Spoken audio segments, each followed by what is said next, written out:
दोस्तों, जो विपरीत परिस्थितियों में भी अपने आप को अडिग रखता है वही असली हीरा होता है। मैं हूँ आपके साथ आरजे इंदु, रजनी के माथे के बिंदु, और आज कहानी लेकर आई हूँ आपके लिए कांच और हीरे में अंतर। एक बार एक राजा का दरबार लगा हुआ था। सर्दियों का मौसम था और पूरा का पूरा जो दरबार था वो धूप में लगा हुआ था। सभी धूप में बैठे थे और अचानक से एक व्यक्ति राजा के दरबार में आता है। वो व्यक्ति राजा से कहता है कि हे राजन, मुझे आपसे कुछ कहना है। तब राजा कहते हैं कि कहिए। वह कहता है कि मेरे पास दो वस्तुएं हैं और दोनों की दोनों वस्तुएं एक जैसे आकार, एक जैसे रूप, एक जैसे रंग और एक जैसे प्रकाश की हैं।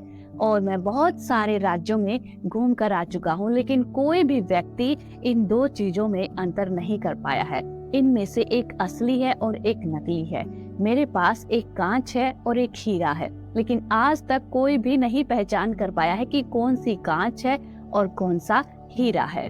अब राजा कहते हैं कि ठीक है, हमारे सामने ये दोनों चीजें लाकर दिखाइए। अब मेज पर सामने दोनों चीजें रख दी जाती हैं। दोनों की दोनों बिल्कुल एक समान रंग, एक समान रूप, एक समान प्रकाश। अब राजा भी चकरा जाते हैं। अब राजा अपने मंत्रियों को कहते हैं कि आप ही पहचानिए, मेरे बस का नहीं है। अब सभी मंत्री बड़ी बारीकी से उन दोनों वस्तुओं को देखते हैं, लेकिन वो भी फेल हो जाते हैं उसकी पहचान करने में। पूरी जनता में खलबली मच जाती है। वह व्यक्ति कहता है कि हे राजन, अगर आपके दरबार में से कोई भी व्यक्ति अगर इन दो चीजों में, असली और नकली में फर्क कर देगा, तो जो हीरा है उस हीरे को मैं आपके राज्य की तिजोरी में रखवा दूंगा।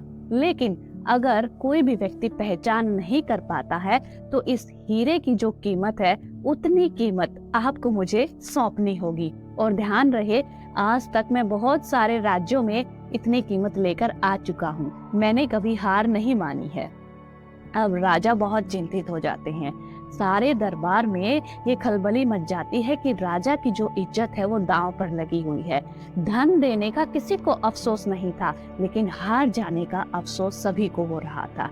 सभी हार मान चुके होते हैं। तभी अचानक से पीछे से एक व्यक्ति आवाज देता है। वो अंधा व्यक्ति होता है और वो कहता है कि हे राजन, मुझे भी मौका दीजिए। मैंने आज दरबार की सारी बातें सुनी है, तो मैं भी अपनी बुद्धि को परखना चाहता हूँ। वैसे भी आप हार तो मान ही चुके हैं, एक मौका मुझे भी देकर देख लीजिए, क्या पता असली और नकली की पहचान हो पाए।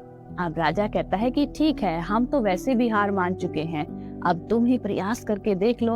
अब वो अंधा व्यक्ति आता है, क्योंकि उसे दिखाई नहीं देता है। वो दोनों वस्तुओं को हाथ में लेकर देखता है। अब हाथ में लेते ही वो बता देता है कि कौन सा हीरा है और कौन सा कांच है। जी हाँ दोस्तों, सभी एकदम से आश्चर्यचकित हो जाते हैं कि इस अंधे व्यक्ति को कैसे पता चला बिना देखे कि ये चीज हीरा है और ये चीज कांच है। सभी उससे उत्सुकतावश पूछते हैं कि आपको कैसे पता चला। तब वह व्यक्ति कहता है कि बहुत ही सरल सी बात है, मैंने इन दोनों को हाथ में लेकर देखा है, और क्योंकि हम सभी धूप में बैठे हैं तो जो वस्तु गर्म हो चुकी है वो कांच है और जो ठंडी है वो हीरा है।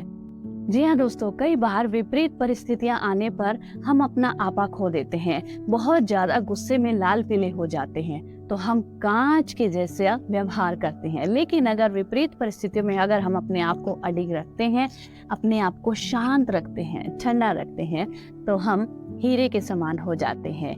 क्योंकि हीरे की परख तो अंधेरों में होती है, उजालों में तो कांच भी चमकने लगते हैं। तो ये आपको डिसाइड करना है कि आप हीरा बनना चाहते हैं या कांच बनना चाहते हैं। मैं हूँ आपके साथ आरजे इंदु, रजनी के माथे के बिंदु। और अगर ऐसी ही कहानियां और सुननी है तो इस चैनल को लाइक कीजिएगा, शेयर कीजिएगा और सब्सक्राइब करना ना भूलिएगा। याद रखिएगा, आरजे इंदु।